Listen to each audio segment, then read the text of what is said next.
Chapter 11. And now there was only half a mile to go. Mr. Murdoch had said that his house was only a half mile from Elizabethtown. But how in the world could she ever walk on legs that were shaking like saplings in a windstorm? And how could she ever find her way in the great loneliness of the night? She could hardly see the road at all. It was only the rough hoof marks of horses that had passed by that helped her feet find the way. She stumbled along, choking down the fear that made a lump in her chest. "I fought a pig," she kept telling herself, "so I can do this too." On either side of the road, the trees stood black against the dark sky. It seemed to her that their branches were arms, moving, groaning, bending low to grab her. She tried to remember the friendly look of the trees in the late afternoon light, but these were more frightening. Each hair seemed to stand up straight on her head, and she put on her cap to hold them down. "They're only the trees, and they can't hurt me," she said over and over. "And that moaning sound? It's only the wind." With sharp lashes, it whipped angrily around her cold, wet legs. Ellen was all alone, but she was filled with a stubborn will. Nothing was going to stop her now that she was only half a mile from Mr. Shannon's tavern. Whenever she passed the dark shadow of a farmhouse sitting behind a stone wall, she could smell the smoke from the chimney. There must be people inside. People eating bowls of piping hot stew, sitting beside a crackling fire. Perhaps children were pulling on nightshirts that had been warmed at the fire. Perhaps they were climbing into bed and putting their feet against warm bricks wrapped in wool. Mother had always warmed her bed for her this way at home. Not a crack of light showed at the windows. Although a dog barked at the sound of her feet crunching in the snow, the doors remained shut. And then far ahead she saw a light no bigger than a needle prick in the dark. "Maybe it's Mr. Shannon's tavern," she cried, and tried to run. But her cold, wet feet would not obey her. They stumbled and slid on the frozen road, and she could not make them hurry.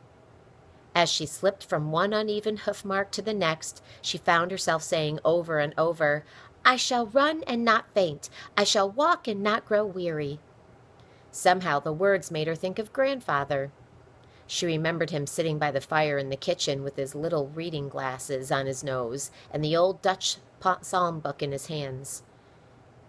"They that wait upon the Lord," she could hear her grandfather's cheerful voice, "they shall walk and not be weary.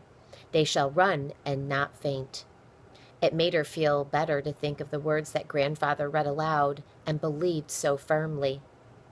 When at last she came close to the light, she saw that it poured from an open doorway. She knew it was the doorway of a blacksmith's shop by the clang of a hammer on an iron anvil. Wearily, she stumbled up to the door and leaned against the door frame. When she could catch her breath, she would ask the smith the way to the Jolly Fox Tavern. The small barn was filled with dark shadows and flickering lights, for at one side the fire in the fireplace glowed on a hearth that was almost as high as a table. How good it was to feel the warm air blow over her as she stepped inside. The blacksmith was startled when he looked up from the anvil where he was beating a horseshoe into shape. His blue eyes shone bright in his grimy face. "What brings you here, boy?" he said sharply. "It's a cold night to be out." "Oh, sir, I'm frozen into an icicle." "Step up to the fire, then, but don't alarm the horse." Ellen ran up to the fireplace just as the smith raised a dirty hand and pulled the rope of a huge leather bellows. A burst of air from its small mouth sent a swirl of sparks flying up among the shadows and made the fire flare up in a bright flame. The whole soot-covered room was filled with light. From the rafters overhead hung old iron tools and worn-out bits of harness and broken yokes for oxen. Even the brick fireplace looked old, covered with a coat of sooty cobwebs.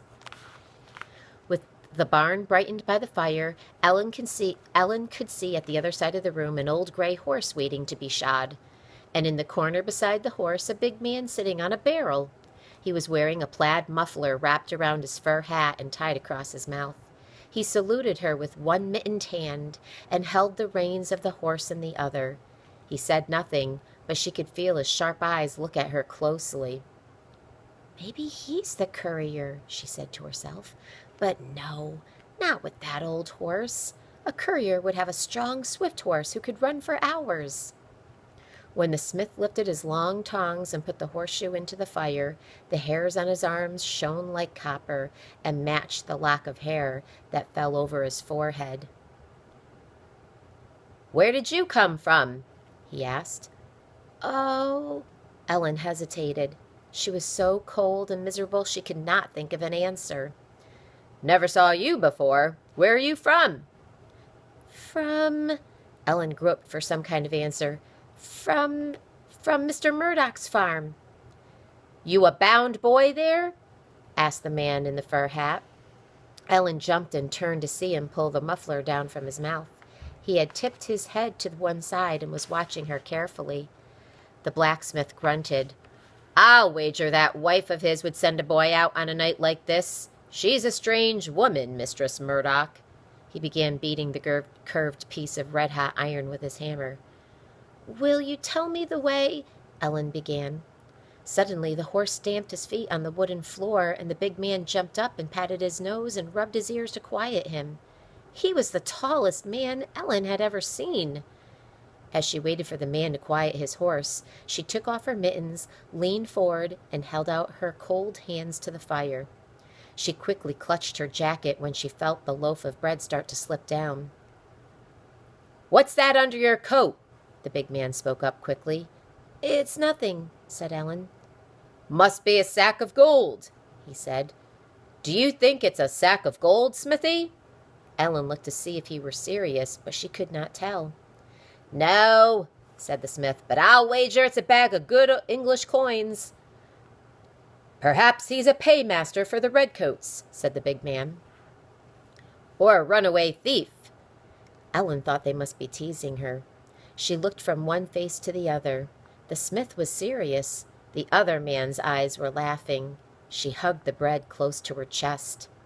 It seemed to her the tall man's eyes looked right past the brass buttons of her coat.